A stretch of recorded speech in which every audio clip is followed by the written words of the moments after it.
ఎంతో మందికి లేని ఒక భాగ్యము మీరు మాకు అనుగ్రహించారు.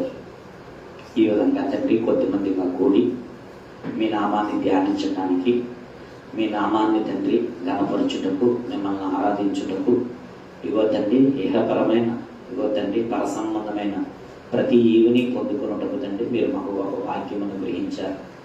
మరి ప్రాముఖ్యంగా మీరు మా మధ్య ఉన్నారు దేవా, మీకు వేలాది స్తుతులు స్తోత్రాలు. మమ్మల్ని నడిపించండి. మీ దాసునైనటువంటి తండ్రి మీరు నిలబడి ఉన్నాను. మా ఆత్మీయ జీవితాలకు తండ్రి కావలసినటువంటి సంగతులు తండ్రి మీ దాసులమైనటువంటి మమ్మల్ని మరుగుపరిచి మీరే తండ్రి మా అందరితోనూ మాట్లాడమని మీ కృపాస్తాలకు అప్పగించుకుంటూ యేసుక్రీస్తు వారికి విష్ణాపరం తండ్రి ఆమేన్. క్రీస్తునందు ప్రతి ఒక్కరికి మరొకసారి అనేక శుభాలు తెలియజేస్తా ఉన్నాను. మరి గతించిన కాలంలో మనము ఒక విషయాన్ని మనం ఆలోచిస్తూ వస్తున్నాం. మత్తయ్య గారు రాసినటువంటి సువార్త 5వ అధ్యాయములో ఉన్నటువంటి ధన్యతల గురించి మనం మాట్లాడుకుంటూ వస్తున్నాం. ఒకసారి బైబిల్ కలిగిన వారు ఒకసారి చూసే ప్రయత్నం చేయండి. మత్తయ్య గారు రాసిన సువార్త 5వ అధ్యాయము 6వ వచనం. నీతి కొరకు ఆకలి తప్పులు గలవారు ధన్యులు, వారు ఏం చేపడతారు? తృప్తి పరచబడతారు అని మనం గతించిన కాలంలో ఏం ఆలోచించాం? సాత్వికులు ధన్యులు, వారు ఏం చేస్తారు? భూలోకాన్ని ఏం చేసుకుంటారు? స్వతంత్రించుకుంటారు. మీకు మాట్లాడుతూ ఒక విషయాన్ని కూడా తెలియజేశారు. ఈ ప్రసంగాన్ని ఏమంటారు? కొండ మీద ప్రసంగం. ఈ కొండ మీద ప్రసంగం నిజంగానే మనకి ఎక్కడెక్కిస్తుంది? శిఖరాగ్రానికి మనల్ని ఏం చేస్తుంటుంది?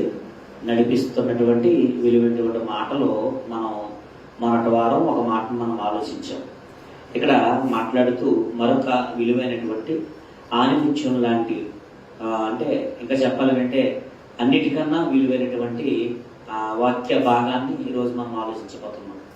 ఇక్కడ నీతి కొరకు ఏం కలిగి ఉండాలంటున్నాడు? ఆకలి తప్పులు గలవారు ధన్యులు, వారు ఏం చేస్తారు? తృప్తిపరచబడతారు అని. ఈరోజు మనిషి ఆకలిగా ఉండడము అని అంటే ఇష్టపడడు. మనిషి ఏదో ఒకటి తినడానికే ప్రయత్నం చేస్తాడు. కూటి కొరకు ఏమంట? కోటి విద్యలు. ఈరోజు మనం రకరకాల పనులు చేస్తూ ఉన్నాం, అవునా కదా? ఎన్ని పనులు ఏమండి? ఎన్ని పనులు చేస్తున్నాం? చాలా పనులు చేస్తున్నాం. మనిషి ఏదో ఒక వృత్తిలో నైపుణ్యం సంపాదిస్తున్నాడు, కష్టపడుతున్నాడు. కూటి కొరకు ఏటట? కోటి విద్యలు అంటున్నాడు. అంటే మనిషి కష్టపడుతున్నాడు. ఎంత కష్టపడుతున్నాడు అని అంటే తన కుటుంబాన్ని, తనను పోషించుకోవడానికి మనిషి ఎంతగానో కష్టపడుతూ ఉన్నాడు. అయితే మనిషి ఆకలితో ఒకవేళ ఉండే పరిస్థితి వచ్చినప్పుడు, లేకపోతే ఏదైనా ఇబ్బందికరమైన పరిస్థితి వచ్చినప్పుడు మనిషి ఏం చేస్తూ ఉంటాడు అంటే కొన్నిసార్లు సక్రమమైన మార్గంలో ఒకవేళ తనకి ఆహారం రాకపోతే అక్రమమైన మార్గంలో సంపాదించడానికి కూడా వెనగాడట్లేదు. మరి ప్రాముఖ్యంగా కొంతమందికి కలిగి ఉన్నప్పటికీ వారు కూడా ఏం చేస్తూ ఉంటారు? ఆకలి అంటే ఇంకా చెప్పాలంటే ఆకలి తీర్చుకోవడానికి అనేకమైన మార్గాలను ఏం చేస్తూ ఉన్నారు? వెతుక్కుంటూ ఉన్నారు. ప్రారంభంలో మొదటి మానవుడు ఆదాము మనందరికీ తెలుసు. ఆదాము గారి గురించి మనం ఆలోచించినట్లయితే ఆదాము గారు ఏం చేశారు? ఏమంటే దేవుడు ఏం చేశాడట? తోట చెట్ల ఫలములన్నీ పెట్టాడు. ఆయనకి ఏమన్నా లోటు ఉందా? ఏమన్నాడు? అన్నీ తిను, కానీ ఏం తినద్దన్నాడు? ఆ ఒక్కటే తినద్దన్నాడు. మొదటి మానవుడు ఎక్కడ ఫెయిల్యూర్ అయిపోయాడనంటే ఏది తినద్దన్నాడో అదే ఏం చేశాడు? అపవాది ఏం చేస్తుంది అంటే దేవుడి ఆజ్ఞలను మీరేలాగా అది ప్రయత్నం చేస్తూ ఉంటుంది. ప్రయత్నం చేసి ఆనాడు అపవాది ఏముందనంటే నువ్వు గొప్పవాడివి కావాలనంటే నువ్వు దేవతల వలె అయిపోవాలి అంటే దేవతల వలె మీరు ఏమైపోతారు? అయిపోతారో, మీరు గొప్పోళ్ళు అయిపోతారో. మీరు తినడం ద్వారా లాభం పొందుతారు తప్ప మీరు నష్టం పొందరు. అందుకనే ఈరోజు మనిషి బ్రతకడము కొరకు అనేకమైనటువంటి మార్గాలు ఎంచుకుంటున్నాడు, కానీ దేవుడు ఏర్పాటు చేసినటువంటి మార్గాన్ని ఏం చేస్తున్నాడు? పక్కన పెట్టేస్తున్నాడు. కానీ ఇక్కడ యేసుక్రీస్తు వారు మాట్లాడుతూ ఒక మంచి మాట అంటున్నాడు. ఏమంటున్నాడనంటే, మనిషి ఏదోలాగా ఆకలి తీర్చేసుకుందాం అనుకుంటున్నాడు, కానీ తృప్తి ఉంటుందా? తృప్తి ఉంటుందా? ఆనాడు ఆదాము గారు ఫలము తిని తృప్తి పొందుతాం అనుకున్నాడు. పళ్ళు తినేస్తే ఏమవుతుంది అనుకున్నాడు? నేను గొప్పవాడిని అయిపోతాను అనుకున్నాడు. నేను తృప్తి చెందుతాను అనుకున్నాడు. తృప్తి మిగిలిందా? అసంతృప్తి మిగిలిందా? ఏమండి, నీవు బ్రతికిన దినములన్నీ కూడా ఏం చేస్తా ఉన్నాడు? ఇది తృప్తి ఉందా? ఎప్పుడైతే తినవద్దన్న పండు తిన్నాడో తృప్తి ఉందా? ఈరోజు మనిషి అనుకుంటాడు, నాకు తృప్తి దేని వల్ల వస్తుంది అనుకుంటున్నాడు. ఈరోజు దేవుడిలో ఉన్నటువంటి తృప్తి మనిషికి అర్థం కావట్లేదు. మనిషి ఎంతో ప్రయాసపడుతున్నాడు, ఎంతో కష్టపడుతున్నాడు, కానీ సంతోషంగా ఉండగలుగుతున్నాడా? తృప్తి ఏది? ఎన్నున్న మనిషికి సరిపోదు. ఎన్నున్న మనిషికి సరిపోదు. ఒక ఆయన స్వతంత్రంలో పాల్గొన్నటువంటి ఒక సమరయోధుడు గాంధీ గారు ఒక మాట అన్నారట. ఏమన్నారంటే, ఆయన ప్రపంచంలో మనుషులు ఎంతోమంది పుడుతున్నారు, ఎంతోమంది మరణిస్తున్నారు. అంతకుముందు ఎంతోమంది మరణించారు, ఇప్పుడు బతుకుతున్నారు. తర్వాత వచ్చే తరాలకు కానీ ముందు తరాలకు కానీ భూమి ఏం చేస్తుంది? అవసరాలు తీరుస్తుంది. కానీ స్వార్థపరుడు గట ఏమి సరిపోదట? ఒక్క స్వార్థపరుడు గట ఈ భూమి సరిపోదట. అంటే మనిషికి ఏం లేదు, ఏదో కావాలని ఆశపడతా ఉంటాడు, వెంపర్లాడుతూ ఉంటాడు, తృప్తి లేదు. కానీ దేవుడిచ్చిన దాంట్లో ఏముంటుంది? దేవుడి కొరకు ఎదురు చూడటంలో, దేవుడి కొరకు నిరీక్షించడంలో, దేవుడి కార్యం కొరకు ఎదురు చూడటంలో ఉండేటువంటి తృప్తి ఎవరికి అర్థం అవట్లేదు. అందుకే మనిషి ఏం చేస్తాడంటే తప్పుల మీద తప్పులు చేస్తూ తన జీవితంలో సంతృప్తి లేకుండా ఉన్నాడు. ఈరోజు ఎవరికి నెమ్మది? ఎందుకు లేదు అనంటే, నీతికి నిలబడని వాడికి ఏముండదు, ఆడి జీవితంలో ఏది తృప్తి ఉండదు. ఏదో కావాలని పరిగెడతాడు. కానీ దేవుడు చెప్పినట్టు బ్రతికేవాడు చాలా బాగుంటాడు. ఎలా తృప్తి చెందుతాడు?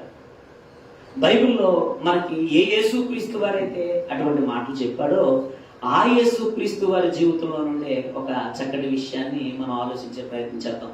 అంతకుముందు జరుగుతున్నటువంటి సందర్భమే 5వ అధ్యాయానికి ముందు అధ్యాయం ఏంటంటే 4వ అధ్యాయం. 4వ అధ్యాయము మొదటి వచనం చూద్దాం ఒకసారి. అప్పుడు యేసు అపవాది చేత శోధింపబడుటకు ఆత్మ వలన అరణ్యమునకు కొనుక్కోబడిన 40 దినములు 40 రాత్రులు ఉపవాసం ఉండిన పిమ్మట ఆయన ఆకలి కొనగా అన్నాడు. ఇక్కడ చాలా ఆశ్చర్యపోయే మాట, చాలా ఆలోచించే మాట. ఎందుకు ఆశ్చర్యపోయే మాట అంటున్నానంటే, ఎవరు కూడా కష్టాలు కావాలని కొని తెచ్చుకోరు. సాతాన్ దగ్గరికి వచ్చి వాళ్ళు నిన్ను కాస్త శోధిద్దాం అనుకుంటున్నాను అని అందనుకోండి, ఏమంటాం? రామ్మా దా సరే ఇంటికి వచ్చిపో అంటామా? మనం దేవుని రమ్మంటాం కానీ దెయ్యాన్ని ఎందుకు రమ్మంటాం? అంతే కదా. దెయ్యం వచ్చిందండి, కాసేపు మీ ఇంట్లో వస్తాను అని అంది, ఏమంటావు? రామ్మంటావా? పోలే ఈ ఛానల్స్లోనో ఈ సినిమాల్లో ఉన్నట్టు ఏదో కాసేపు ఊహించుకున్నాం తెల్లబట్టలు వేసుకుని. నాకు ఇప్పటికీ అర్థం కాని విషయం ఏంటంటే, ఆడవాళ్ళే దెయ్యానికి వస్తారు, మగవాళ్ళు ఎందుకు రావట్లేదు నాకు అర్థమవుతలేదు. జుట్టెర పూసుకుని తెల్ల చీర కట్టుకుని ఇంక మరి దానికి ఏమి రంగులేమి ఇష్టం ఉండదేమో. మనిషికి ఒకటి అలవాటు అయిపోయింది. ఏంటి దెయ్యం అంటే ఎలా అవుతుందని? తెల్ల బట్టలు వేసుకుని నల్ల జుట్టు పెట్టుకుని గోల్డ్ పెద్దగా పెంచుకొని, గోల్డ్ రంగు వేసుకొని, పళ్ళు ఎత్తుగా, లేకపోతే కింద పైన పళ్ళు ఉండి, దెయ్యం అనేసరికి ఎలా ఉంటుంది మన ఫీలింగ్? అలా ఉంటుంది. అదే ఉండదు. పోనీ అలా వస్తే మనం ఏమన్నా రమ్మంటామా? అస్సలు సమస్య లేదు. కానీ ఇక్కడ ఒక విచిత్రమైనటువంటి సందర్భం మనకు కనబడుతుంది. యేసుక్రీస్తు వారు దేవుడు కావాలని కష్టంలోనికి వెళ్తున్నాడు. అదేంటి, మనం కష్టాలు ఉండకూడదు అనుకుంటామే, మనల్ని ఎవరు ఏం అనకూడదే, మనల్ని ఎవరో కూడా ఇబ్బంది పెట్టకూడదు అని మన మనసు అనుకుంటుంది. కానీ వాస్తవానికి క్రైస్తవుడు ఏమి కావాలి అని అనుకోవాలని అంటే ఇరుకులు రావాలి. అదేంటంటే ఇది ఎక్కడ పోదా? దేవుడి దగ్గరికి వస్తే అన్నీ పోతాయని మేము ఉన్నాం, కానీ కష్టాలు వస్తాయి, ఇబ్బందులు వస్తాయని అంటున్నారేంటి? ఒక ఆవిడ ప్రభువుని నమ్ముకోవాలంటే, ఒక ఆవిడ అంతే ఏమనుందంటే, ప్రభువుని నమ్ముకోవాలా, ప్రభువుని నమ్ముకుంటే కష్టాలు ఎక్కువ ఉంటాయి కదా, ఆయనకే కష్టాలు ఉంటాయి కదా, ఇప్పుడు నేను ఆయన నమ్ముకుంటే నా కష్టాలు ఎక్కువ బాబు, నేను రాకపోయా అంతే. కానీ ఆవిడ వచ్చింది చివరికి వచ్చింది ఆవిడ. అయితే కొన్ని కష్టాలు మనకు మంచిది, కొన్ని ఇరుకులు మనకు మంచివి. ఎందుకు మంచిది? ఎందుకు మంచిది? కొన్నిసార్లు మనం మాటలు పడటం కూడా మంచిదే. నన్ను అన్నారు అని ఏం చేస్తూ ఉంటాం? మనం రేగిపోతూ ఉంటాం. కాబట్టి మనం కుదురుండం, మన ఇంట్లో వాళ్ళు కుదురుండం. అవునా కదా? ఒక సందర్భంలో నేను కూడా అంతే, ఏదో ఒక మాట వస్తే అప్పుడు ఏం చేశానంటే, ఏదో ఒక సందర్భంలో ఎలా అన్నారు అని నేను రేగిపోయాను. ఆ రోజు రేపడే. అంటే మనం ఏమనుకుంటాం అని అంటే, మన మనుషులుగానే మనం ఆలోచిస్తాం. కానీ వాటి వల్ల, వాటి వెనకాల దాగుండేటువంటి ప్రతిఫలం, అది మనం ఎంత గొప్పగా నిలబడుతుందో అన్న విషయం, అన్న సత్యం మనకు అర్థమైతే ఖచ్చితంగా మనం ఓర్పు, సహనాన్ని కలిగి ఉంటాం. అర్థమవుతుందా? కష్టాలు వస్తే మంచిదే కదా. అయితే ఆమె అందామా? అయిపోగలనుకండి, అయిపోయి అలా అనకండి బాబోయ్, ఎలా ఏ కష్టం వచ్చేస్తుందో, ఎవరు అంటారేమో మీరన్న ప్రసంగానికి. ఎందుకంటే దుష్టుడు కూడా విన్నదాన్ని పాడు చేయాలనుకుంటాడు. దుష్టుడు కూడా అడుగున్న దౌర్భాగ్యకరమైన ఆలోచన ఏంటంటే, ఇప్పుడు దాకా చక్కని మాట్లాడినారు కదా, ఇప్పుడు దాకా ఇంటికి వెళ్ళి ఏం చేస్తారో చూద్దాం అనుకుంటారు. ఇంటికి వెళ్ళంటే మీ ఆయన ఏం చేస్తాడంటే ఏదో అంటాడు అనుకో, లేకపోతే ఏదో పాడు ఏదో అంటది, కూతురు ఏదో అంటది, లేకపోతే ఇరుగు పొరుగు వాళ్ళ ద్వారా ఏదో ఒకటి అనే ప్రయత్నం చేయొచ్చు. మీకు ఎన్ని విషయాలు చెప్తున్నానంటే, నాకు ఆశ్చర్యకరమైన సంగతి ఏంటంటే, ఆలోచించే విషయం ఏంటంటే, యేసుక్రీస్తు వారు ఆత్మ వలన ఎక్కడికి వెళ్ళిపోయాడట? అరణ్యానికి, సాతాను దగ్గరికి వెళ్ళిపోయాడట. మనం ఏమంటాం? ఏసు రక్తం జై పో అంటాం, పో అంటాం. మనం ఆయన పోవట్లేదు, ఆయన దగ్గరికి వెళ్తున్నాడు. అదేంటి చాలా విచిత్రంగా అనిపిస్తుంది. అయితే దెయ్యము మనం అనుకున్న విధంగా అది ఉండదు, అపవాది మనం అనుకున్న విధంగా ఉండదు. కానీ ఇక్కడ మనం ఆలోచించే విషయం ఏంటంటే, యేసుక్రీస్తు వారైతే నీతి కొరకు నిలబడమన్నాడో, నీతి కొరకు ఆకలి తప్పులు కలిగి ఉండమన్నాడో, ఆయన ప్రపంచ మానవాళికి తన పిల్లలను ఒక గొప్ప స్థితిలో, దేవుడిచ్చే సమృద్ధి, దేవుడిచ్చే తృప్తి, దేవుడు చూపించేటువంటి కార్యాన్ని నేర్పించడానికి దేవుడు ఒక గొప్ప సంగతిని తన జీవితంలో చూపిస్తున్నాడు. ఎలాగనంటే, ఆయన ఎన్ని రోజులు ఉపవాసం ఉన్నాడట? 40 రోజులు కటిక ఉపవాసం. మనం కూడా చేస్తాం ఉపవాసం. ఎలాంటి ఉపవాసం? చాలా కటిక ఉపవాసం. మనం ఎంత కటిక ఉపవాసం?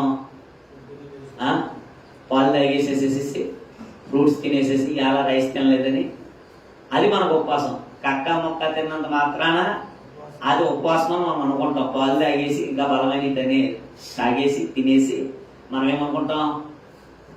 ఈరోజు ఉపవాసం చేస్తాం అనుకుంటాం. కానీ యేసుక్రీస్తు వారు అలా కాదు. ఇప్పుడు మనమంతా కూడా అంతే.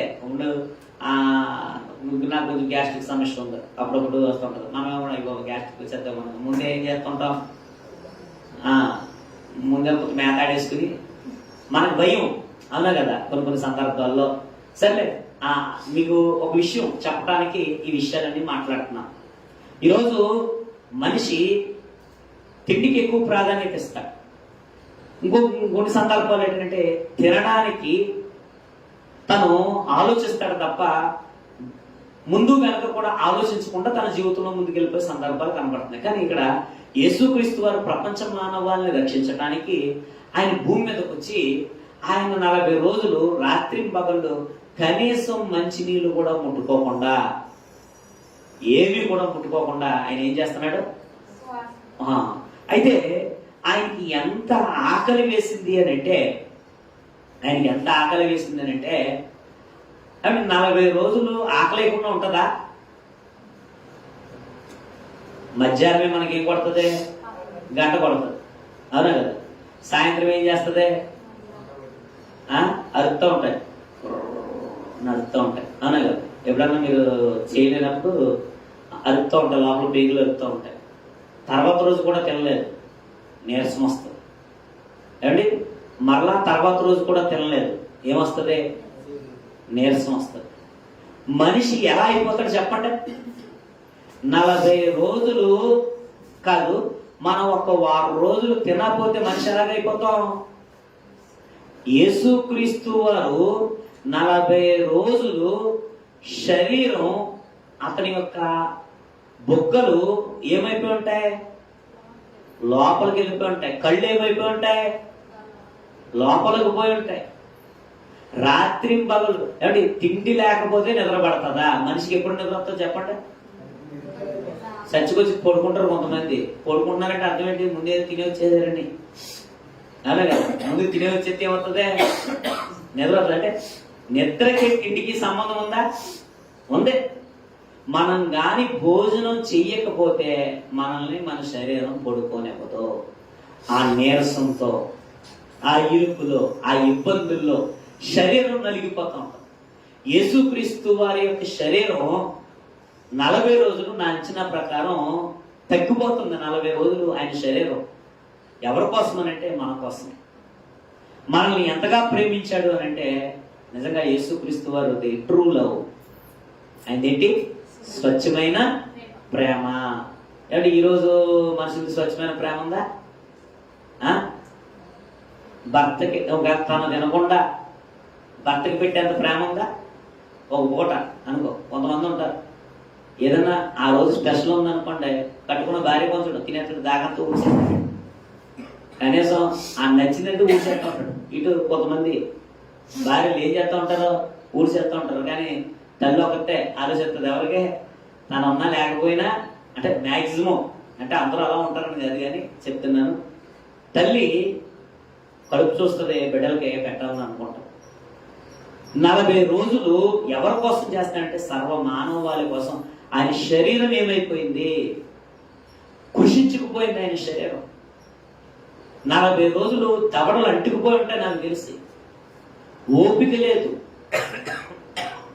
పెంబట ఆకలి కొనడం అంటే అది ఎంత భయంకరమైన ఆకలికి ఆయన వచ్చేస్తుంటాడు. అయితే యేసుక్రీస్తు వారికి ముందే తెలుసు ఎవరు వస్తారని. అపవాది చేత శోధింపడానికే వెళ్ళాడు.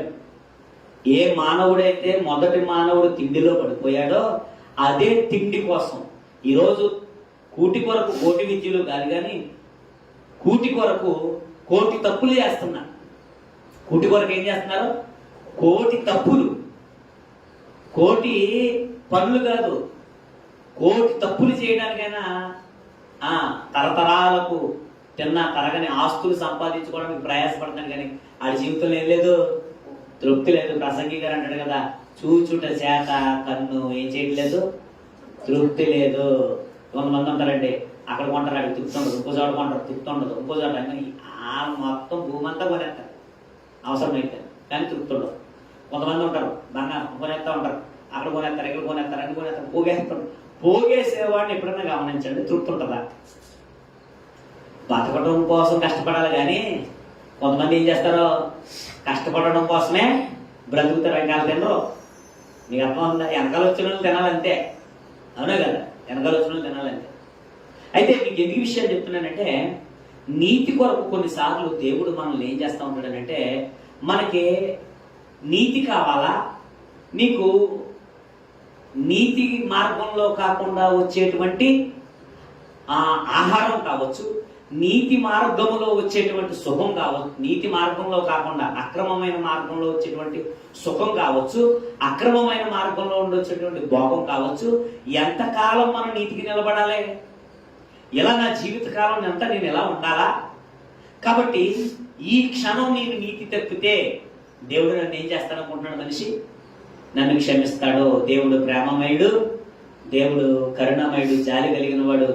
చర్చిలోకి వెళ్ళి మోకరించి ప్రార్థన చేసి ప్రభువా నన్ను క్షమించంటే ఆయన ఏం చేస్తాడు అనుకుంటున్నాడు మనిషి? క్షమించేస్తాను అనుకుంటున్నాడు, పొరపాటు పడుతున్నాడు. అయితే ఇక్కడ యేసుక్రీస్తు వారు మీరు గమనించండి, ఒక మాట ఆయన ఒక వాగ్దానం ఇచ్చాడు, నీతి కొరకు ఆకలి దప్పులు గలవారు ధన్యులు. అప్పుడు ఏం చెప్తుంది ఆ సాతాను వచ్చి ఏమంటున్నాడంటే, ఆ శోధకుడు ఆయన దగ్గరకు వచ్చి, నీవు దేవుని కుమారుడు అయితే ఈ రాళ్ళు రొట్టెలగునట్లు ఆజ్ఞాపించమని అనెను. ఏమండి, రాళ్ళు ఏం చేయాలట? రాళ్ళు ఏం చేయాలి? అదేంటి అలా మాట్లాడుతుంది? ఎవరికైనా ఆకలేసింది అనుకుందాం, ఆ ప్లేట్ తీసి తినేద్దాం అనుకోండి, ఏమంటారు? ప్లేట్ తీసి తినేమంటారు? అవునండి, ప్లేటు ఆకలేస్తున్నాను, కంచం తీసి తినే అంటామా? అనం కదా. రాళ్ళని ఏం చేసుకోమంటుంది? అదేంటి ఎందుకని అలా మాట్లాడుతున్నానంటే, ఆయన యొక్క శక్తి సామర్థ్యాలు ఎవరికి తెలుసు? అపవాదికి తెలుసు. అపవాది ఏమని మాట్లాడుతుందంటే, నీకు తెలివితేటలు ఉన్నాయి, పర్వాలేదు, నువ్వేమీ దొరకవులే, నిన్ను ఎవడో కూడా ఏమో అనలేడు, చెయ్యి, ఏం చేయాలనుకుంటావు చెయ్యి, ఇబ్బంది ఏం లేదు, నీ శక్తి, నీ బలం, నీ జ్ఞానం, నీ తెలివితేటలు అన్నీ అది మనం మోసం చేస్తారు. అలా మోసపోతున్నాం మనం, నిజంగా మనం మోసపోతాం. దేవుడిచ్చేటువంటి మార్గాన్ని మనం ఏం చేయట్లేదు, ఆశించట్లేదు. దేవుడి కార్యం కొరకు మనం ఏం చేయట్లేదు, ఎదురు చూడట్లేదు. ఇప్పుడు రాళ్ళని ఏం చేసుకోవాలట? ఎందుకు ఆహారం తినాలంటే ఎలా తినాలి? ఆహారం తినాలంటే ఎలా తినాలన్నా చెప్పండి. ఆహారం తినాలంటే ఏం చేయాలి? ఆదాముతో చెప్పాడు కదా, ఏమన్నాడు?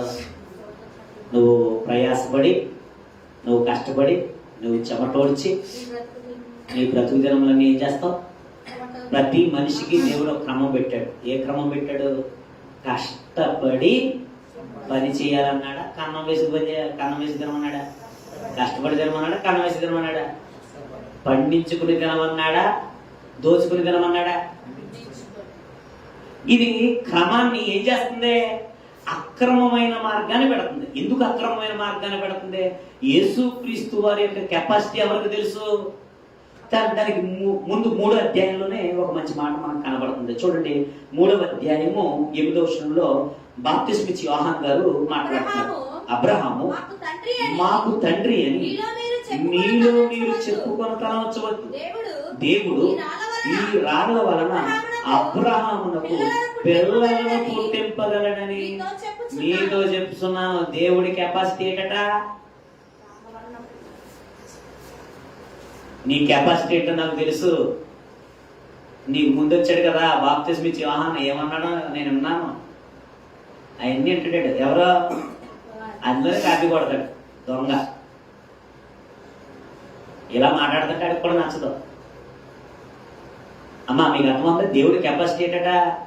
వాళ్ళు ఏమనుకున్నారంటే, ఆ రోజుల్లో అబ్రహాం గారు మా తండ్రి, అబ్రహాం గారు మా తండ్రి, అబ్రహాం గారికి మేము పిల్లలం అనుకుంటున్నారు. అంటే దేవుడి పిల్లలని వాళ్ళు, మిగిలిన వాళ్ళు ఎవరో దేవుడి పిల్లలు కాదు, మేమే దేవుడి పిల్లలం అని మీరు అనుకుంటున్నారు కదా. దేవుడి యొక్క క్యాపబిలిటీ చెప్తున్నాను మీకు. దేవుడు తలుచుకుంటే దేని వల్ల కూడా పిల్లలు పుడతారు?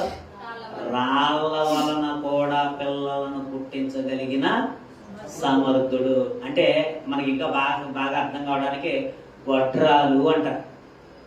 వీళ్ళ మూల పితరుడు ఎవరో? అబ్రహాము గారి తల్లి ఎవరో? ఆవిడ కూడా రాయే, కానీ గొడ్రాయి అన్నారు కదా. గొడ్రాలు అంటారు అంటే ఏంటి? పిల్లలు లేని వారిని కొంతమందిని గొడ్రాలు అంటారు. అది సరైన పదం కాకపోవచ్చు. కాకపోతే ఆ గొడ్రాళ్ళ నుండి ఎవరు వచ్చారు? ఇస్సాకు వచ్చాడు. అంటే గొడ్రాల్లో నుండి ఎవరిని తీసుకొచ్చాడు దేవుడు? మీరు చరిత్ర మర్చిపోతున్నారు. అబ్రహాం గారు మీరు మాకు తండ్రి అని అనుకుంటున్నారు. ఒక గొడ్రాల నుండే ఎవరిని పుట్టించాడు? మరలా గొడ్రాల్లో నుండి దేవుడు ఎవరిని పుట్టించగలడు? అవకాశము లేని చోట సాధ్యము కాని చోట ఒక వృద్ధురాలికి ఎవరు పుట్టాడు? ఇస్సాకు పుట్టాడు. ఆ ఇస్సాకు యాకోబు పుట్టాడు. ఆ యాకోబు గోత్రాలు అయ్యాయి. ఆ గోత్రాలే ఇశ్రాయేలీలుగా యాకోబు పేరును బట్టి ఇశ్రాయేలీలుగా మార్చబడ్డారు. చెబుతూ మరలా అంటే మనం ఏం ఆలోచించానంటే మరలా ఏం గుర్తు చేస్తున్నాడు అని అంటే మాకు తండ్రి అని అనుకోకుండా అవసరమైతే ఆ గొడ్రాల నుంచి కాదు ఈ రాళ్ల వలన కూడా దేవుడు ఏం కలగజేయగలడు. ఆయనకి నేను యెహోవాను, నాకు అసాధ్యమైనది ఏదైనా, ఆయనకి అసాధ్యమైనది ఏది లేదండి. ఈరోజు మనం అనుకుంటాం. ఈ మధ్యకాలంలో నాకు కొన్ని మాటలు నాకు తెలుస్తూ ఉన్నాయి. ఏంటంటే నేను లేకపోతే ప్రభువు లేడనంత భయంకరమైన స్థాయికి వచ్చేసిన వాళ్ళు ఉన్నారు తెలుసా? ఎలాగో చెప్తానన్నాడు. కొంతమంది చర్చ్ ఉంటుంది. ఇప్పుడు సపోజ్ నేనే ఉన్నాను అనుకున్నాను. సపోజ్ భవిష్యత్తులో నేనేమనొచ్చు? నేను లేకపోతే ఇక్కడ చర్చ్ లేదనొచ్చు. అంటే ఒకవేళ అలా అన్నామనంటే అది ఎంత దౌర్భాగ్యకరమైన స్థితికి వెళ్ళిపోతాం. వాళ్ళకి కూడా ఒక గర్వం వచ్చేసింది. తరాలు దాటుకుపోతున్నాయి. దేవుడు చూపించిన ప్రేమను మర్చిపోయారు. ఏమైనా ఏ స్థాయికి వచ్చేసారనంటే దేవుణ్ణి మర్చిపోయి మేమేదో గొప్పోళ్ళు అన్నంత స్థాయికి వచ్చేసారు. అంటే మనం గొప్పోళ్ళం, ప్రభు గొప్పోళ్ళ? ప్రభువారు గొప్పవారు. బాప్తిస్మ ఇచ్చే యోహాను గారు అంటారు కదా, ఏమంటారు? ఒక మంచి మాట అంటారు, ఆయన చెప్పుల వారను విప్పుటకు కూడా. బాప్తిస్మ ఇచ్చే యోహాను ఆ మాట అంటే మనం ఏమైపోవాలండి? ఆయనేమో మాట ఏమన్నాడు? దేవుని కొరకు రోషంగా పౌరుషంగా బ్రతికినటువంటి వ్యక్తి, తన జీవితంలో వివాహము చేసుకోనటువంటి వ్యక్తి, దేవుని కొరకు హతసాక్షి అయిపోయినటువంటి వ్యక్తి, దేవుని కొరకు రాజును కూడా ఎదిరించినటువంటి వ్యక్తి, దేవుని కొరకు విలువలు కలిగి బ్రతికినటువంటి వ్యక్తి. ఎలాగంటే విలువలు లేని మనం సరిపోతామంటారా? మన జీవితంలో అతిశయించడానికి బాప్తిస్మ ఇచ్చే యోహాను లాంటి జీవితాలు ఏమైనా ఉన్నాయా? ఆయన ఏమన్నాడు? చెప్పుల వారు విప్పుటకు కూడా, అంటే షూ ఉంటుంది కదా, లేస్ ఉంటుంది, కడతాం కదా, ఆ లేస్ కూడా విప్పటానికి నేను యోగ్యుని కాదన్నాడు. ఎంత గొప్ప మాట! ప్రభువుని అర్థం చేసుకున్న వాళ్ళు ఆయన్ని ఎంతో గొప్పగా చూస్తారు. ఎంతో గొప్ప. ఆయన మనిషి వచ్చేసరికంటే లోపు అయిపోయారు. ఎవరో మనిషికండి ఎంత దౌర్భాగ్యకరమైన స్థితి ఏంటంటే వాళ్ళతో పాటు మనం సామాన్యంగా ఒక స్థితిలో ఉన్నవాడు సామాన్యంగా తిరుగుతున్నాడు అనుకోండి, లెక్స్ ఏం తెలుసా? నాకు అలా తిరుగుడే అంట. అవును కదా? పోలే మనిషిని అన్నాడు కాబట్టి పక్కనెట్టండి, మనుషులు కాబట్టి. దేవుణ్ణి కూడా ఆ స్థాయిలో చూసే దౌర్భాగ్యకరమైన పరిస్థితుల్లోకి ఈనాడున్న సమాజం వచ్చేసింది. అప్పుడు ఆయన అంటున్నాడు, రే అబ్బాయి, మీరేదో మేమేదో గొప్పలు అనుకోకండే, దేవుడు ఈ రాళ్ల వలన కూడా ఏ కలగజేయగలడు. ఇప్పుడు అపవాది పట్టుకుందా మాట. ఏమంటుంది అపవాది? ఆ శోధకుడు వచ్చి దేవుని కుమారుడు అయితే ఈ రాళ్లను రొట్టెలు ఉన్నట్లు ఆజ్ఞాపించుకున్నాడు. అందుకైనా మనుష్యుడు రొట్టె వలన మాత్రము కాదు గాని దేవుని నోట నుండొచ్చు ప్రతి మాట వలన ఏం చేస్తాడు? మనిషి బ్రతకడానికి నువ్వు చెప్తున్న మార్గం ముందు చూసావా? ఆనాడు ఆదాము వలన మోసం చేసావు. ఏమంటే ఆదాము వలన నుండి వస్తున్నటువంటి తరతరాలని మోసం చేసావు. ఏమని మోసం చేసావు? తరతరాలనే. నువ్వు బ్రతుకు, నువ్వు ఏదో ఒక మార్గాన్ని ఎంచేసుకో, నువ్వేదోలాగా బ్రతికే, నువ్వేదోలాగా అన్యాయం చేసైనా ఏదోలాగా బ్రతికే, నువ్వు ఏ తప్పు చేసినా నువ్వు వెనకాడకో అని ఏం చేస్తాడు అపవాది? ప్రతి మనిషి తప్పు చేయడానికి కలిగిన కారణం ఏంటంటే ఇహలోకపరమైనటువంటి భోగ భాగ్యాలు ఏవైతే ఉన్నాయో దాన్ని కోరుకోవడానికి కలిగిన కారణం ఏంటంటే నా తెలివితేటలో, నా కష్టం, నా బుద్ధి లేకపోతే నేను బతకలేను అని స్వచిత్తమైనటువంటి సొంతమైనటువంటి మార్గాన్ని మనిషి ఏం చేసుకుంటున్నాడు? ఎన్నుకుంటున్నాడు. ఇప్పుడు దేవుడు అంటున్నాడు కదా, నీతి కొరకు కొన్నిసార్లు ఏం రావచ్చు? మనకే ఏం చేయాలో అర్థం కాదు. ఎందుకంటే ఇప్పుడు అక్కడ యేసుక్రీస్తు వారి పొజిషన్ ఎవ్వరో లేరు, ఎక్కడో ఉన్నాడాయన. మనిషి అన్నవాడు ఎవరో కూడా లేరు. ఆయనకి భోజనం తేవటానికే అప్పటికి శిష్యులు కూడా లేరు. శిష్యులు కూడా అప్పటికి ఏం చేయలేదైనా ఏర్పరచుకోలేదు. కుటుంబం లేదు అక్కడ, శిష్యులు లేరు. ఎవరు తీసుకొస్తారమ్మా? ఈ టైంలో ఏం చేయాలి? మనకు అన్ని దారులు మూసుకుపోతే ఏం చేయాలి? మనం ఏమనుకుంటాం తెలుసా? ఏదో ఒక దొడ్డి దారి ఉంటే అది ఏం చేస్తాం? ఆ దొడ్డి దారిలో మన సుఖం తీర్చుకోవడానికి, మన కోరిక తీర్చుకోవడానికి, మన ఆకలి తీర్చుకోవడానికి అడ్డమైన అక్రమమైన మార్గాలను ఎంచుకునేది ఎవరు ఏర్పాటు చేస్తున్నాడో? అపవాది ఏర్పాటు చేస్తున్నాడు. అంటే దేవుడి నీతిని మనం ఏం చేస్తున్నాం? తొక్కేస్తున్నాం. దేవుడి నీతిని తొక్కేసి మనం ఏం చేస్తామంటే మనకంటూ ఒక మార్గాన్ని, అపవాది ఏర్పాటు చేసినటువంటి మార్గాన్ని మనం ఏం చేసుకుంటున్నాం? ఎంచుకుంటున్నాం. మనమంతా ఒకవేళ అలా ఉన్నామేమో, కానీ మనం ఒకవేళ అలా చేస్తే తృప్తి ఉంటుందా? ఆదాముకి ఏమైనా తృప్తి వచ్చిందా? బతికి దినాలన్నీ కూడా తృప్తి లేదు. ఎవరికే? బతికిన దినాలన్నీ కూడా అపవాది మాట అన్నవాడికి ఏముండదో? ఆడి జీవితంలో మనశ్శాంతి ఉండదు. అపవాది మాట విన్నవాడి జీవితంలో నెమ్మది ఉండదు. అపవాది మాట విన్నవాడి కుటుంబం బాగుపడిన సందర్భం లేదు. కానీ దేవుడు మాట విన్నవాడు పూరిపాకలో ఉన్నా హ్యాపీ. దేవుడు మాట విన్నవాడు పచ్చడి మెతుకులు తిన్నా హ్యాపీ, గెంజేసుకు తిన్నా హ్యాపీ, ఏమున్నా ఏమి లేకపోయినా హ్యాపీ హ్యాపీ హ్యాపీ హ్యాపీ. కానీ అడిగి అన్నీ ఉంటాయి, ఏముండదు? అన్నీ ఉంటాయి, తృప్తి ఉండదు. నిజంగా దేవుడు అంటున్నాడు, నీతి కొరకు నిలబడితే ఆకలి దప్పులు గలవారు ఏం చేయబడతారట? తృప్తి పరచబడతారు. మరి అంత విపరీతమైన వేదనలో, అంత విపరీతమైన ఆకలితో ఎవరు లేని సమయంలో తనకి బలం ఉంది. ఆయన దేవుడు. ఎందుకంటే దేవుడు రాళ్ల వలన ఏం పుట్టించగలడు? నువ్వు పిల్లల్నే పుట్టించగలవు కదయ్యా. నువ్వు రాళ్ల వలన పిల్లల్నే ఈ రొట్టెలో లెక్క. ఆనాడు బాప్తిస్మ ఇచ్చి యోహాను అన్నాడు, ఏమన్నాడు? ఇదిగో రాళ్ల వలన ఏం పుడుతుంది అన్నాడు? పిల్లలు పుడుతుంది అన్నాడు కదా. నువ్వు రాళ్ల వలన నువ్వేం చేయగలవు? ఏం చేయగలవు? ఆనాడు బండ నుండి ఏమి రప్పించావు? నీళ్లు రప్పించావు. బండలో నుండి ఏమైనా నీళ్ళు వస్తాయమ్మా? మనం మోటార్ వేస్తామమ్మా, బోరింగ్ వేస్తాం. బోరింగ్ వేసినప్పుడు అలా లోతుకెళ్ళి పెద్ద బండ అంటది అనుకోండి, ఏమైపోతాం? ఇంక నీళ్లు పడవండి అంటాడు. ఏ బండ అడ్డం వచ్చిందండి, రావు. అది 300 లోతులకి వెళ్ళినా 400 లోతుకి వెళ్ళినా అక్కడ నీరు పడక బండ అడ్డొచ్చిందంటే ఏం రాదు. కానీ ఆ బండలో నుండి పాత నిబంధనలు ఏం రప్పించాడైనా? నువ్వు బండ నుండి నీళ్లు రప్పించావయ్యా, ఒకసారి గుర్తించుకో. బండ నుండి నీళ్లు రప్పించిన వాడు నువ్వే కదా, ఒకసారి గుర్తించుకో. బండ నుండి రాళ్ల వలన పిల్లలు పుట్టింపగలడు అని అన్నాడు కదా బాప్తిస్మ ఇచ్చి యోహాను. నీకో లెక్క పెట్టాడయ్యా. నువ్వు ఏర్పాటు చేసినటువంటి క్రమాన్ని నువ్వేం చేయాలి? నిన్ను అడిగేవాడు ఎవడున్నాడు? కానీ దేవుడిని అడిగేవాడు ఎవడో లేడు. దేవుణ్ణి మనం ఎవడైనా అడగగలమా? నువ్వు ఎందుకు తప్పు చేసావని అడిగే క్యాపబిలిటీ మనకు ఏమైనా ఉందా? దేవుణ్ణి ప్రశ్నించేటువంటి సత్తా మనకుందా? దేవుణ్ణి ప్రశ్నించేటువంటి ఆ సాహసం మనం చేయగలమా? ఆయన ఎలా బతికినా మనం అడగలేము, అవునా కదా? ఎందుకంటే ఆయన ఎవరో? ఆయన సుప్రీం.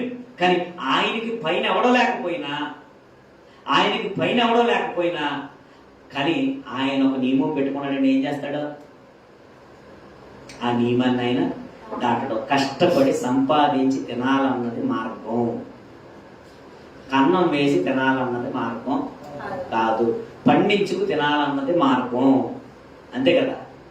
అంటే ఒక్క ఆహారం విషయంలోనే అనుకోకండి, అనుకోండి. ప్రతి విషయంలోనూ కూడా మనం ఏదైతే అనుభవించడానికి నోటి ద్వారా కావచ్చు, కళ్ళ ద్వారా కావచ్చు, ఈ శరీరం ద్వారా కావచ్చు, ఏదైతే అనుభవించడానికి మన శరీరం కోరుకుంటుందో అది సక్రమమైన మార్గములో వెళ్ళమని ప్రభు అంటే, అక్రమమైన మార్గంలో నువ్వు వెళ్ళు. అక్రమమైన మార్గంలో వెళితే నువ్వేం చేయబడతావు? తృప్తిపరచబడతావు అన్నాడు. తృప్తి ఉంటుందా? తృప్తి ఎట్టి పరిస్థితుల్లోనూ ఉండదు. కానీ దేవుళ్ళో ఏముంటది? తృప్తి ఉంటది. అంత బాధలో, అంత వేదనలో అలా నిలబడిపోయాడండి. అంటే ఆయన ఏం తినలేదు, శోధనలు జయించాడు, మరి నీతి కొరకు నిలబడ్డాడు. ఆయనకి తృప్తి కలిగిందా లేదా?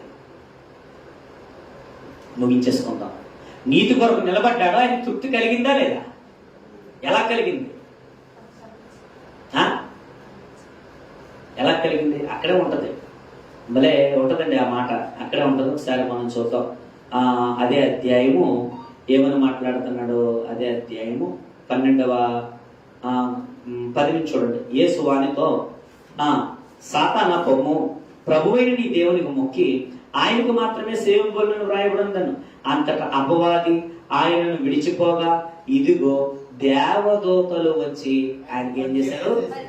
ఎవరు లేని మార్గమున, కుటుంబము లేని ప్రాంతాన, అప్పటికి శిష్యులు లేని సమయాన్న ఎవరు వచ్చారట? పరలోకం నుండి దేవదూతలు వచ్చి ఏం చేశాయి? పరిచర్య చేశాయి. పరిచర్య అంటే ఏంటి? నీతి కొరకు నిలబడ్డాడు. నిలబడినప్పుడు ఆ పరమోన్న తండ్రి భూమి మీదకి ఎవరిని పంపాడు? దేవదూతను పంపి ఏం చేశాడు? ఆయనకి ఏం తీసుకొచ్చాయో? రొట్టెలు తీసుకొచ్చాయో ఏమండి, పాలు తీసుకొచ్చాయో ఏమండి, ఎగ్స్ తీసుకొచ్చాయో, చికెన్ తీసుకొచ్చిందో, మటన్ తీసుకొచ్చిందో ఇవన్నీ పట్టినట్టుండే. అప్పుడు ఎక్కువగా మనకలా పిచ్చి ఉండదు కాబట్టి ఆయన మొత్తం మీద మన మనస్తత్వం వేరు, ఆయన మనస్తత్వం వేరు. కానీ ఆయనకి పరిచర్య చేశాయి. ఆయనకి పరిచర్య చేసి ఎలా పరిచర్య చేశాయి? దేవదూతలు వచ్చి ఆ శోధన జయించిన తర్వాత, ఆ కష్టాలను జయించిన తర్వాత, ఆ కష్టంలో మనం నిలబడినప్పుడు, అది జయించిన తర్వాత ఎవరిని పంపాడు దేవుడు? దేవదూతలను ఏం చేశాడు? పంపాడు. పంపి ఏ కాళ్ళు నొక్కాయో తెలియదు. యేసుక్రీస్తు వారిని ఒకసారి మీరు పడుకోండి ప్రభువా, మీరు అలసిపోయారు ప్రభువా, మీరు అలసిపోయారు కదా, ఒకసారి అలా పడుకోండి ప్రభువా, దిమ్మి తెచ్చిందో లేదో తెలియదు. అంటే మనకు అర్థం కావడానికి చెప్తున్నా.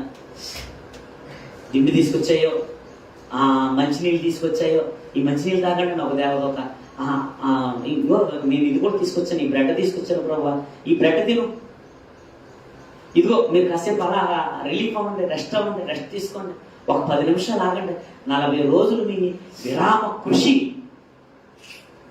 అపవాదిని చెతక తొక్కారు కదా ప్రభావ. మీరు ఇప్పుడుకొచ్చి ఏ మానవుడు కూడా జయించలేని స్థితిలో ఉన్నాడు. అటువంటి అపవాదిని ఏం చేసావు? ఫస్ట్ టర్మ్లోనే ఏం చేసావు? క్లీన్ బౌల్డ్ చేసి పడేసావు అంతే. ఫస్ట్ టర్మ్లోనే చుక్కలు చూపించావు అపవాదికి. ఫస్ట్ టర్మ్లోనే రాగానే 6 రాగానే అంటే మన భాషలో అర్థం కాదని చెప్తాను. 6 3 6లే ఏమంటే ఆడికి మొత్తం పగిలిపోయింది, అన్ని పగిలిపోయింది, మొహం పగిలిపోయింది, అన్ని పగిలిపోయింది. ఎవరిగా? అపవాది కానీ పగలగొట్టేశాడు. ఎవరో నిలబడిపోయాడు. నీతి కొరకు ఏం చేశాడైనా? నిలబడిపోయాడు. ఈరోజు గొప్ప పాఠం ఆయన నుండి మనకు అనిపిస్తుంది. చూడండి, పాత నిబంధనలో కూడా ఇలాంటి సందర్భం మనకు కనబడుతుంది. రాజుల మొదటి గ్రంథం 19వ అధ్యాయం, రాజుల మొదటి గ్రంథము 19వ అధ్యాయము 1 నుంచి ఒకసారి మనం చూద్దాం. ఏలియా చేసినదంతయు అతడు ఖడ్గము చేత సంగతియు ఆహాబు యెజెబెలుకు తెలియజెప్పగా, యెజెబెలు ఒక దేవదూత చేత ఏలియాకు వర్తమానం పంపించాను, రేపు ఈ వేళకు నేను నీ ప్రాణమును చేయని ఎడల. మనందరికీ తెలుసు ఏలియా గారికి ఒక సన్నివేశం మనందరికీ తెలుసు. ఒక డిబేట్ లా జరుగుతుంది. జరిగినప్పుడు దేవుడి యొక్క గొప్పతనాన్ని చాటింపు చేస్తాడు ఆయన. ఎవరో? ఏలియా గారు. ఆ గొప్పతనాన్ని చాటించిన తర్వాత ఆవిడ యెజెబెల్ అని ఒక ఆవిడ అంటది. ఏమంటదనంటే, నేను ఈ రోజు నీ ప్రాణాన్ని ఏం చేస్తాను నేను. ఎందుకంటే ఆయన దేని కొరకు నిలబడ్డాడు? ఏలియా గారు దేవుని కొరకు రోషముగా నిలబడ్డ వ్యక్తి, దేవుని కొరకు రోషముగా నిలబడ్డ వ్యక్తి ఎవరో? ఏలియా గారు. ఇప్పుడు ఆ ఏలియా గారు దేవుని కొరకు ఎప్పుడైతే రోషంగా నిలబడ్డాడో, నిలబడ్డ ఆయన్ని ఒక ఆవిడ బెదిరించింది. ఏమని బెదిరించిందంటే, ఈ రోజుతో నువ్వు కథం అయిపోతావు, ఇంకా నువ్వు చూసుకో ఒకసారి అన్నప్పుడు ఆయన వెళ్ళిపోతాడో కాబట్టి అలసిపోతాడో చూద్దాం. 4వ చూడండి. తను ఒక దిన ప్రయాణం చేసి తన దాసులతో చెప్పి తాను ఒక దిన ప్రయాణం అరణ్యంలో పోయి ఈ యొక్క బదరీ వృక్షం కూర్చుంది, మరణాపేక్ష గలవాడే యెహోవా, నా పితరులందరికంటే నేను ఎక్కువ వాడిని కాను, ఎంత మట్టుకు చాలు, నా ప్రాణం తీసుకోను అని ప్రార్థన చేశాను. అతడు బదరీ వృక్షం కింద కూర్చుండి పరుడిని నిద్రించుండగా ఒక దేవదూత వచ్చి అతన్ని ముట్టి, నీవు లేచి భోజనం చేయమని చెప్పాను. అతను చూసినంతలో అతని తల దగ్గర నిప్పుల మీద కాల్చబడిన అప్పమును నీళ్ల బుడ్డియు కనబడను కనుక అతడు భోజనము చేసి తిరిగి పరుండెను. ఎంత గొప్ప మాట! నీతి కొరకు నిలబడిన వాడికి ఏముంటది? తృప్తి. అంటే అతడు ఒక దిన ప్రయాణం లోపలికి పోయాడు, ఎక్కడో అరణ్యంలో పోయాడు, మనిషి అన్నవాడు లేని చోటకి వెళ్ళిపోయాడు. ఎవరో మరి సహాయం ఎలా దొరుకుతుందండి? ఏ దారైనా ఉందా? తింటానికి ఏమైనా ఉందా ఏలియా గారికి? అక్కడ యేసుక్రీస్తు వరకు ఏమైనా ఉందా తింటానికి? ఎవరైనా ఉన్నారా? కుటుంబం ఉందా? కొన్నిసార్లు కుటుంబం లేకపోయినా నువ్వు ఒంటరోడు అయిపోతే, స్నేహితులు లేక ఒంటరోడు అయిపోయినా, ఎంత గొప్ప ఆదరణకరమైన మాట! నిజంగా ఆలోచిస్తున్నప్పుడు చాలా అద్భుతంగా ఉంది కదా. ఎవరు లేని సమయమున, ఎవరు ఆదరించని ప్రాంతాన, ఎవరు పట్టించుకోలేని, మన కేకలు వినబడనంతని దూరాన మనం ఉన్నప్పుడు, మనకి ఆధారం లేనప్పుడు, మనం ఆకలితో అలమటిస్తున్నప్పుడు, నీతి కొరకు ఎందుకు నిలబడ్డానా అన్న బాధ మన కడుపులో ఉన్నటువంటి ఆకలి కేకలు వేస్తున్నప్పుడు ఎందుకు నేను నిలబడ్డానలా అని అనిపించినప్పుడు దేవుడు మాట అంటాడు, నీతి కొరకు ఆకలి తప్పులు కలవారు. అతడు ఆ నీరసంతో అలసిపోయి అలా పడుకుంటున్నాడట. పాపం ఒక దినం వెళ్ళిపోయాడట, బాగా అలసిపోయాడు. ఇప్పుడు అతనికి ఏం కావాలి? ఆహారం కావాలి. ఎవరు తెచ్చివాళ్ళు ఎవరు ఉన్నారు అక్కడ? ఎవరు లేరే. తెచ్చేవాళ్ళు ఎవరు లేరే. సహాయం చేసేవాళ్ళు ఎవరు లేరే. కొన్నిసార్లు నిలబడినప్పుడు మనకి ఏ దారి ఉండదో, ఏ దారి, ఆ దారిలో ఎవరు వస్తారో తెలుసా? దేవుడు పంపే దేవదూత. ఈరోజు ఏ రూపంలో తన దూతను పంపుతాడో తెలియదు, ఏ మనిషి రూపంలో మనకు పంపుతాడో తెలియదు, ఏ స్నేహితుడి రూపంలో పంపుతాడో మనకు తెలియదు. కానీ నిలబడిన వారికి సహాయము ఖచ్చితంగా ఏం చేస్తాడు దేవుడు? చూడండి, దేవదూత వచ్చిందంట. ఏమని ఏం చేస్తుంది? నువ్వు లేచి ఏం చెయ్యి? భోజనం చేయమని చెప్పాను. ఎవరికైనా సర్వీస్ ఎవరు చేస్తారో? రెస్టారెంట్కి వెళ్ళినప్పుడు అక్కడ ఉన్న వాళ్ళు సర్వీస్ చేస్తారు. కానీ ఇక్కడ సర్వీస్ చేస్తుంది ఎవరో? సర్వ్ చేస్తుంది ఎవరో? దేవదూతలు వచ్చి సర్వీస్ చేస్తుంది. నీళ్ళ బుడ్డి తెచ్చిందంట, అప్పం తెచ్చిందంట.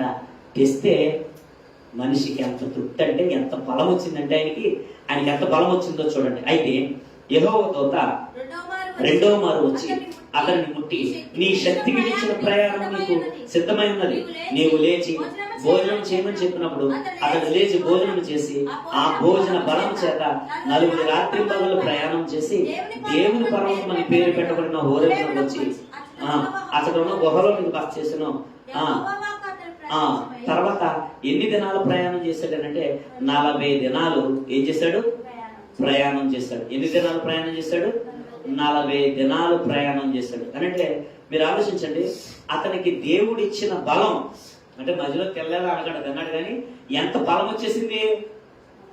దేవుడిచ్చింది బలం, దేవుడిచ్చింది ఆరోగ్యం, దేవుడిచ్చింది తింటే ఆరోగ్యం, దేవుడిచ్చింది తింటే బలం, దేవుడిచ్చింది తింటే తృప్తి. దేవుడిచ్చింది అంటే తినకపోతే రోగం, దేవుడిచ్చింది తినకపోతే రోగం, మానసిక ప్రశాంతత ఉండదు, తృప్తి ఉండదు. ఇతనికి తృప్తి వచ్చింది, బలం వచ్చింది, ప్రయాణం చేశాడు. ఎవరు వచ్చారమ్మా? దేవదూత వచ్చి ఏం చేసింది? పరిచయం చేసింది. నిజంగా ఎంత గొప్ప మాట, ఎంత వాగ్దానంతో కూడిన మాట. నీతి కొరకు నిలబడినప్పుడు ఒకవేళ అలాంటి టైంలో ఆఖరి కొరకు ఏం చేయకూడదట అండి. ఒక సినిమా వచ్చింది, అందులో మంచి దొంగ అని ఒక సినిమా వచ్చింది. మంచి దొంగ ఎవరో తెలుసా? చిరంజీవి గారు మంచి దొంగ. ఆయన ఎంత మంచి దొంగ అంటే ఆయన చాలా మంచి దొంగ. ఆయన సినిమా టికెట్ల కోసం వెళ్ళి చచ్చిపోయారు. చాలా మంది బిడ్డల్ని తీసుకుపోయినటువంటి దొంగలు అంతే కదా. యవ్వన కాలంలో పీకల మీద అడిగేసుకుని తొక్కించేసుకుని చచ్చిపోతే అభిమానుల రక్తముతో ఎదిగినటువంటి పరిస్థితులు అండి. ఆ సినిమాలు ఏంటంటే అతడికి ఆకలి వేస్తుంది, ఎవరో పెట్టరో, ఏమైపోయాడు? దొంగ అయిపోయాడు. పెద్దవాళ్ళ దగ్గర పడతాడో, లేని వాళ్ళకి ఏం చేస్తూ ఉంటాడో పెడతా ఉంటాడు. ఆయన ఎవరో మంచి దొంగ. ఏమన్నాడంటే నేరం నాది కాదు, దేన్నన్నాడు? ఆకలిది అన్నాడు. మంచి దొంగ కదా. మనం కూడా మంచి దొంగలం. ఏమనుకుంటామంటే మనం చేసిన తప్పుల్ని ఏం చేసుకుంటాం? సమర్థించుకుంటాం. మంచి దొంగలు ఎక్కడున్నారో సంఘంలో కూడా ఎవరున్నారు? మంచి దొంగలు. పొరపాటు చేయటం, నేను ఎందుకు చేశానంటే, నేను ఎందుకు అని మాటలు మాట్లాడతాం. ప్రభు గారు అలాగన్నారా? అక్కడ ఏలియా గారు అలాగన్నారా? ఏమండి ఏం జరిగింది? తృప్తి జరిగింది. తృప్తి దేవుడిస్తాడు. ఆయన మాట తప్పని దేవుడు. మన కళ్ళ ద్వారా మనం ఏదైనా ఆశపడుతున్నామేమో వద్దు. ప్రభువుకి వ్యతిరేకంగా కళ్ళ ద్వారా ఏమైనా ఆశపడితే మనకు వద్దు. కళ్ళ ద్వారా నాలుకకి తృప్తి చేయడానికి మనం ఏమైనా అనుకుంటున్నామేమో, మన శరీరాన్ని తృప్తిపరుచుకోవాలనుకుంటున్నామేమో. తృప్తి ఎట్టి పరిస్థితుల్లోనూ ఉండదు. మనం ఎవరి మాట వలన బతుకుతామట? దేవుడి మాట వలన మనం బతుకుతాం. మన జీవితాలు దేని వల్ల తృప్తిగా ఉంటాయి? ఎంత గొప్ప మాట, ఎంత అద్భుతమైన మాట. దేవుడు మార్గాన్ని సిద్ధం చేస్తాడు. దేవుడు మన కడుపు నింపుతాడు. దేవుడు మనకి బలాన్ని ఇస్తాడు, ఆరోగ్యాన్ని ఇస్తాడు, శక్తి సామర్థ్యాలను ఇస్తాడు. మరీ ప్రాముఖ్యంగా ఏమండి, మరణించిన తర్వాత కూడా మనకి తృప్తి. మరణించిన తర్వాత కూడా ఏంటి? తృప్తి. పరలోకంలో ఏముందమ్మా? అక్కడ కన్నీరు లేదు, అక్కడ ఆకలి లేదు, అక్కడ గొడవలు లేవు, అక్కడ తాళాలు వేసుకోవడమే ఉండదు, అక్కడ బీరువుకి తాళాలు ఉండవు, అక్కడ బొమ్మలకి తాళాలు ఉండవు. ఇక్కడ అన్నింటికి తాళాలే. అవునా కదా? తాళాలు వేసుకునే బతుకున్నాను, ఎవరిని నమ్మలేని బతుకులు. కానీ తృప్తి కలిగిన ఆ మహిమలోకం కొరకు విన్న మాటలను హృదయంలో జాగ్రత్త చేసుకుని ఆయన కొరకు నిలబడతాం. ఒక సాక్షిగా నిలబడిపోతాం. మనం బ్రతుకున్నా దేవుడు మహిమ పొందాలి, మనం మరణించినా దేవుడు మహిమ పొందాలి. అలా మనమంతా ఉండాలని ఈయన మాటలు ముగిస్తున్నాను. దేవాది దేవుని స్తుతిస్తూ తల ఉంచి ప్రార్థన చేసుకుని మనం ముగించుకుంటాం. మహాపరిశుద్ధుడా, మహోన్నతుడా, మహాగణుడా, మా ప్రియ పరలోక తండ్రి, ప్రేమ కలిగిన దేవ, దయగలిగిన దేవ, మీకు వేలాది స్తుతులు స్తోత్రాలు చెల్లించుకుంటున్నాం. ఇప్పటి వరకు ఎంతో గొప్ప సంగతులు తండ్రి మీరు మాతో మాట్లాడారు. దయతో తండ్రి మమ్మల్ని మన్నించండి. గతించిన కాలంలో తెలుసో తెలియకో ఇవో తండ్రి ఏదో మేము ఆశ కలిగి మేము వెంపర్లాడేమేమో తండ్రి, మాకేదో కలిసి వస్తుందని మీకు వ్యతిరేకమైన పనులు చేస్తామేమో తండ్రి. ఇవో తండ్రి మా శరీరాన్ని, మా కళ్ళను, మా నాలుకను తృప్తి చేసుకోవడానికి తండ్రి నీకు ఇష్టమైన మార్గము కాకుండా అపవాది ఏర్పాటు చేసిన మార్గంలో ఉంటూ ఇగో తండ్రి ఉక్కిరి బిక్కిరి అవుతూ సమాధానం లేక నెమ్మది లేక తండ్రి జీవిస్తున్న మాతో తండ్రి మీరు మాట్లాడారు. స్పష్టంగా తండ్రి మీరు మాట్లాడారు. మీకు వేవేల స్తోత్రాలు చెల్లించుకుంటున్నాం తండ్రి. ఇగో తండ్రి అటువంటి మంచి సహృదయాన్ని తండ్రి మాకు అనుగ్రహించండి. మీ ప్రియకుమారుని యొక్క ఆత్మను తండ్రి మా పైన తండ్రి కుమ్మరించి మీ కొరకు తండ్రి ఒక గొప్ప సాక్ష్యంగా నిలబడే గొప్ప భాగ్యాన్ని తండ్రి దయతో తండ్రి నాకును ఇగో తండ్రి వచ్చిన మీ బిడ్డలకు అనుగ్రహించండి. ఇగో తండ్రి చుట్టుపక్కల ఉన్న వారిని కూడా తండ్రి మీ కృపతో తండ్రి జ్ఞాపకం చేసుకోండి. మీ ప్రేమతో తండ్రి ఆదరించమని మీ కృపాస్తాలకు అప్పగించుకుంటూ యేసుక్రీస్తు వారి యొక్క దేవుడి నామమున తండ్రి ఆమేన్. అందరికీ వందనాలు. ప్రభు బలంలోనికి మనం పొందుదాం. ఒకసారి